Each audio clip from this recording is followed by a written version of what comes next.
ఈరోజు మన చేతిలో ఉన్న కథ నన్ను చాలా ఆశ్చర్యపరిచింది. మనం సాధారణంగా విజయమంటే సంపద, కీర్తి, అందం ఇలాంటివనుకుంటాం కదా.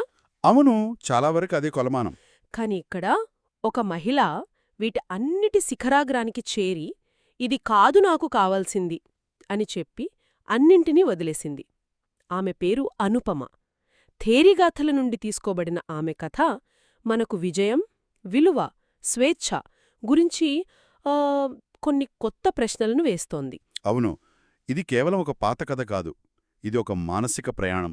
ఒక వ్యక్తి తన విలువను సమాజం నిర్దేశించిన ప్రమాణాల్లో కాకుండా తన అంతరంగంలో ఎలా కనుగొన్నదో చెప్పే గాథ అన్నమాట. అంటే ఈరోజు మనం ఆమె జీవితంలోని ప్రతి మలుపును, ఆమె తీసుకున్న సాహసోపేతమైన నిర్ణయాల వెనకున్న కారణాలను లోతుగా విశ్లేషించబోతున్నాం. ఖచ్చితంగా. మీరు థేరీగాథలన్నారు కదా, మన శ్రోతల కోసం ఒకసారి వివరిస్తారా? అసలవేంటి? వాటి ప్రత్యేకత ఏమిటి? తప్పకుండా. తేరీగాథలంటే బౌద్ధ సాహిత్యంలో ఒక అద్భుతమైన సంకలనం. థేరీ అంటే జ్ఞానంలో పెద్దవారైన భిక్షుణులు లేదా ఎన్లైటెండ్ ఎల్డర్ నన్స్.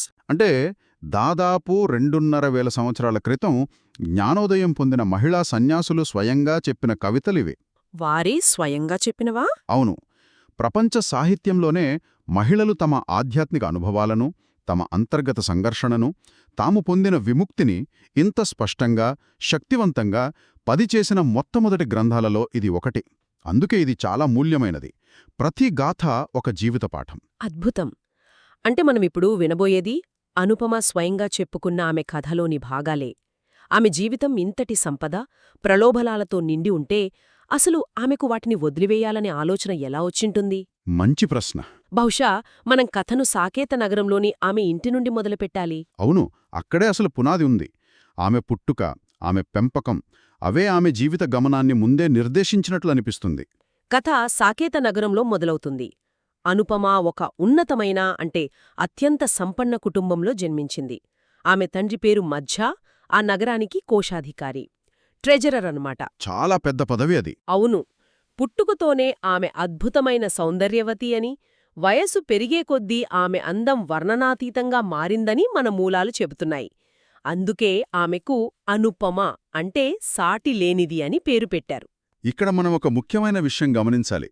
ఆ కాలంలో ఒక స్త్రీకి ఇంతటి అందం, సంపద ఉండటం అనేది ఒక రకంగా వరం, మరో రకంగా శాపం కూడా. శాపమా? ఎలా? ఆమె జీవితం ఆమె చేతుల్లో లేదు. ఆమె ఒక ఉన్నతమైన వివాహం ద్వారా తన కుటుంబ ప్రతిష్టను, సంపదను మరింత పెంచుతుందని అందరూ ఆశించారు. సమాజం దృష్టిలో ఆమె జీవిత మార్గం అప్పటికే నిర్ణయించబడింది. ఆమెకు వ్యక్తిగత ఆకాంక్షలుండొచ్చనే ఆలోచనే బహుశా ఎవరికీ వచ్చుండదు. నిజమే. ఆమె ఎంతగా కోరబడిందంటే దేశంలోని రాజకుమారులు, ధనవంతుల కుమారులు ఆమెను వివాహం చేసుకోవడానికి పోటీపడ్డారు. వాళ్లంతా తమ దూతల ద్వారా ప్రతిపాదనలు పంపేవారు. అందులో ఒక ప్రతిపాదనైతే అది వింటే ఆశ్చర్యం కలుగుతుంది. ఒక ధనిక శ్రేష్ఠి కుమారుడు ఆమె తండ్రికి ఒక సందేశం పంపాడు. మీ కుమార్తె అనుపమ బరువుకు 8 రెట్లు బంగారం, రత్నాలిస్తాను, ఆమెను నాకిచ్చి వివాహం చెయ్యండి అని. 8 రెట్లు. ఒక్క నిమిషం.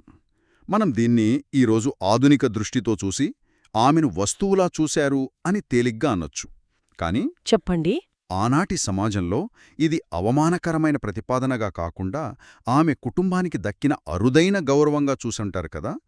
అంటే సామాజిక విలువలకు, వ్యక్తిగత స్వేచ్ఛకు మధ్య ఉన్న సంఘర్షణ ఇక్కడే మొదలైందా? చాలా ఆసక్తికరమైన ప్రశ్న. అంటే ఇది ఆమెకు దక్కిన గౌరవమా, లేక ఆమె వ్యక్తిత్వానికి జరిగిన అవమానమా? రెండూనూ. అక్కడే అసలైన విరోధాభాసముంది. ఆ కాలంలో ఒక స్త్రీకి ఇంతకంటే పెద్ద గౌరవం మరొకటి లేదు. అవును. ఆమె బరువుకు 8 రెట్లు బంగారమంటే ఆమె ఒక చిన్న రాజ్యం కొనగల సంపదతో సమానం. సమాజం ఆమెకిచ్చే అత్యున్నత విలువ అది. కాని అదే సమయంలో ఆ విలువ ఆమె వ్యక్తిత్వాన్ని పూర్తిగా రద్దు చేస్తోంది. అంటే ఆమె అనుపమ అనే వ్యక్తి కాదు, 8 రెట్లు బంగారం అనే ఒక అమూల్యమైన వస్తువు. ఈ గుర్తింపు ఆమెకు గౌరవాన్నిచ్చిందా, లేక ఖరీదైన సంకెళ్లు వేసిందా? కాని చాలామందికి ఇది అర్థం కాకపోవచ్చు. అపారమైన అందం, సంపద, ఎంతోమంది ఆరాధన, ఇవన్నీ బంధనంగా ఎలా అనిపిస్తాయి? చాలామందికి అదే కదా స్వేచ్ఛ అంటే. ఆమెకసలు ఏం లోటుంది? మంచి ప్రశ్న. దీన్నే బంగారు పంజరం అంటారు. పంజరం బంగారంతో చేసినదైనా అది పంజరమే. స్వేచ్ఛను హరిస్తుంది. ఆమె చుట్టూ ఉన్న ప్రపంచం ఆమె శరీరాన్ని, ఆమె అందాన్ని ఆరాధిస్తోంది. కాని ఆమె ఆత్మను, ఆమె ఆలోచనలను ఎవరూ పట్టించుకోవడం లేదు. ఆమె విలువ బయట ఉంది, లోపల కాదు. ఒక వ్యక్తి తన విలువ పూర్తిగా బాహ్య ప్రపంచం చేతిలో ఉన్నప్పుడు అది స్వేచ్ఛ ఎలా అవుతుంది? నిజమే. రేపు ఆ అందం పోతే ఆ విలువ కూడా పోతుంది. ఈ అశాశ్వతమైన గుర్తింపు ఆమెకు లోలోపల ఒక అసంతృప్తిని మిగిల్చి ఉండవచ్చు. అందుకే ఆమె ఒక శాశ్వతమైన విలువ కోసం వెతకడం మొదలుపెట్టింది. అద్భుతంగా చెప్పారు. మరి ఆ బంగారు పంజరంలో ఆమెకు తాళం చెవి ఎలా దొరికింది? అదే ఆమె జీవితంలో మలుపు. అవును. మన దగ్గరున్న వ్యాఖ్యానం ప్రకారం ఆమె పూర్వజన్మ సుకృతం వలన బుద్ధుని బోధనలు వినే అవకాశం లభించింది. ఒకరోజు ఆమె బుద్ధుని చూసిందే లోకజ్యేష్ఠుడు, సాటిలేనివాడు అని ఆమె తన గాథలలో వర్ణించుకుంది. ఆ క్షణం ఆమె జీవితాన్ని మార్చేసింది. ఆయనను చూడగానే ఆమె ఆయన పాదాలకు నమస్కరించి ఒక పక్కన కూర్చుంది. బుద్ధుని వాణి వినగానే బాహ్య సంపదలన్నీ, ఆ 8 రెట్ల బంగారం కూడా, నిర్వాణమనే నిధి ముందు చాలా అల్పమైనవిగా తోచాయి. అంటే ఆమె అంతరంగంలో అప్పటికే ఒక ఆధ్యాత్మిక పరిపక్వత ఉంది. అవును. ఆమె కేవలం ఒక అందమైన యువతి కాదు, జ్ఞానం కోసం తపించే ఒక ఆత్మ. అందుకే గౌతముడు కరుణతో ఆమెకు ధర్మాన్ని బోధించాడు. ఆయన ఆమె అర్హతను, ఆమె తపనను గుర్తించాడు. ఆ బోధన యొక్క ప్రభావం వెంటనే కనిపించింది. అది చాలా అద్భుతమైన విషయం.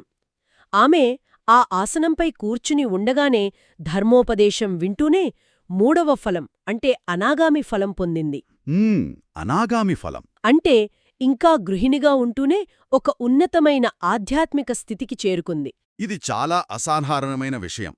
దీని ప్రాముఖ్యతను మనం అర్థం చేసుకోవాలి. బౌద్ధ ధర్మంలో ఆధ్యాత్మిక ప్రగతిని 4 ప్రధాన దశలుగా చూస్తారు. దీన్ని ఒక విశ్వవిద్యాలయ విద్యలా ఊహించుకుంటే సోతాపన్న అనేది డిగ్రీలో చేరడం లాంటిది. అంటే మార్గంలో ప్రవేశించడం. సరిగ్గా. సకదాగామి 2వ దశ. ఇక అనాగామి అంటే పీహెచ్డీ పూర్తి చేసినంత ఉన్నతమైన దశ. పీహెచ్డీ పూర్తి చేసినంత ఉన్నతమైన దశ అంటున్నారా? అంటే దాని అర్థమేమిటి? అంటే వారు ఈ ప్రాపంచిక కోరికలనే పాఠ్యాంశాన్ని దాదాపుగా పూర్తిగా చదివి పరీక్ష పాసైపోయారన్నమాట. అనాగామి అంటే తిరిగి రానివాడు. తిరిగి రానివాడు. అవును. అంటే ఈ కామలోకానికి, ఈ కోరికల ప్రపంచానికి తిరిగి రావాల్సిన అవసరం లేని స్థితి. వారిలోని రాగం, ద్వేషం వంటి స్థూలమైన మలినాలన్నీ నశించిపోతాయి. ఆమె ఇంకా ఇంట్లోనే ఉంటూ కేవలం ధర్మోపదేశం వింటూ ఈ స్థాయికి చేరడమంటే ఆమె మేధోపరమైన ఆధ్యాత్మిక పరిపక్వత ఎంత గొప్పదో మనం అర్థం చేసుకోవచ్చు. అనాగామిగా మారడం ఒక అసాధారణ విజయం. కాని అనుపమ అక్కడితో ఆగలేదు. ప్రాపంచిక బంధాలను తెంచుకోవడానికి అవసరమైన జ్ఞానాన్ని పొందిన ఆమె ఇప్పుడు తనలోని చివరి మిగిలిన కోరికల మూలాలను కూడా పెకిలించివేయాలనే తపనతో ఆచరణలోకి దిగింది. ఇది ఆమె సాధనలో అత్యంత కీలకమైన చివరి ఘట్టం. ఖచ్చితంగా. జ్ఞానం విన్నప్పుడు కలగడం ఒకెత్తు, దాన్ని ఆచరణలో పెట్టి సంపూర్ణంగా అనుభూతి చెందడం మరొకెత్తు. ఆమె ఇప్పుడు 2వ దశకు సిద్ధమైంది. అనాగామి ఫలాన్ని పొందిన తర్వాత అనుపమ తీసుకున్న నిర్ణయం ఆమె జీవితాన్ని పూర్తిగా మార్చేసింది. ఆమె తన అందానికి ప్రతీక అయిన తన తల వెంట్రుకలను ఖండించుకుని, ఇంటిని, అంతులేని సంపదను వదలి ప్రవ్రజ్య అంటే సన్యాసం స్వీకరించింది.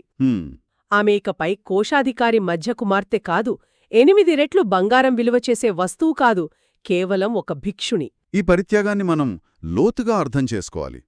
ఇది కేవలం ఇల్లు వదలడం కాదు, ఇదొక సామాజిక, మానసిక విప్లవం.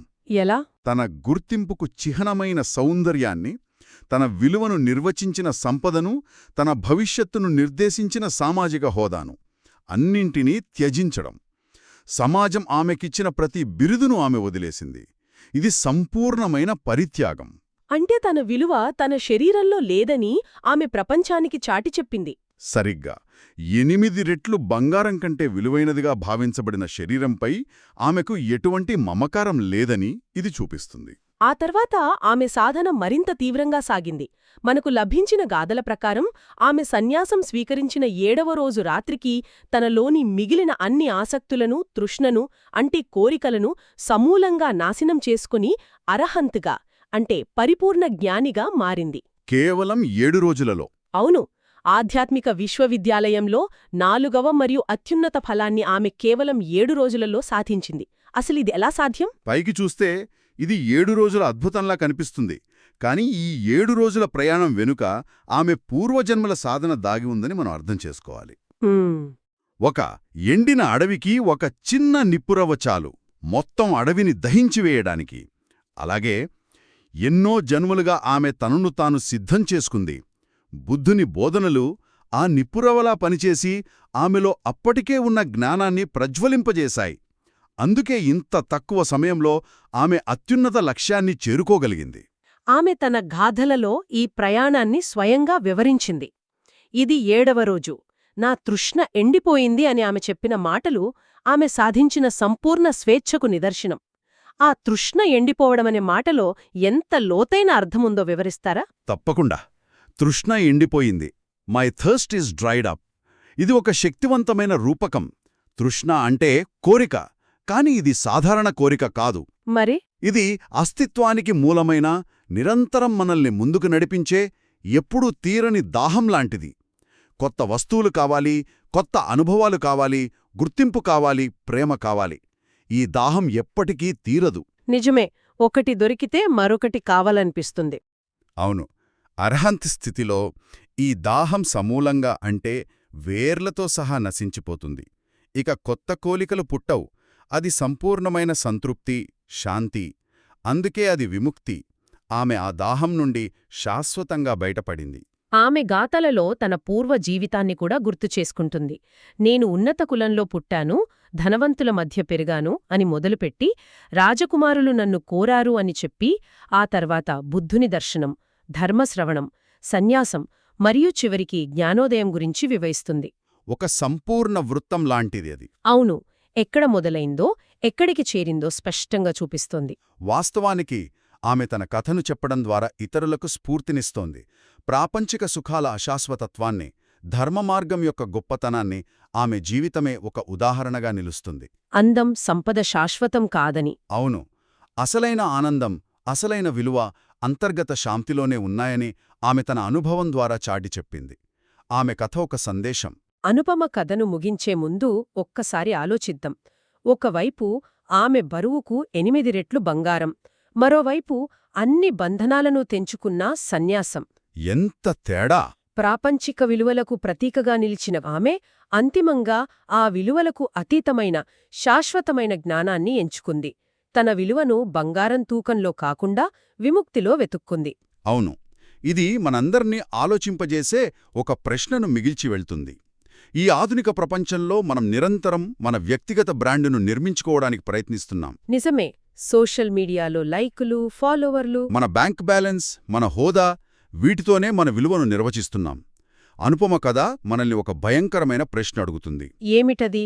వీటన్నింటినీ తీసివేస్తే, ఆ బాహ్య గుర్తింపులన్నీ చెరిపేస్తే ఇక మిగిలేదేమిటి? ఆ ధరల పట్టీలు లేనప్పుడు మనమెవరం? అనుపమ కథ ఆ ప్రశ్నకు ఒక సమాధానం కాదు, ఆ సమాధానాన్ని వెతుక్కోవడానికి ఒక మార్గాన్ని చూపిస్తుంది.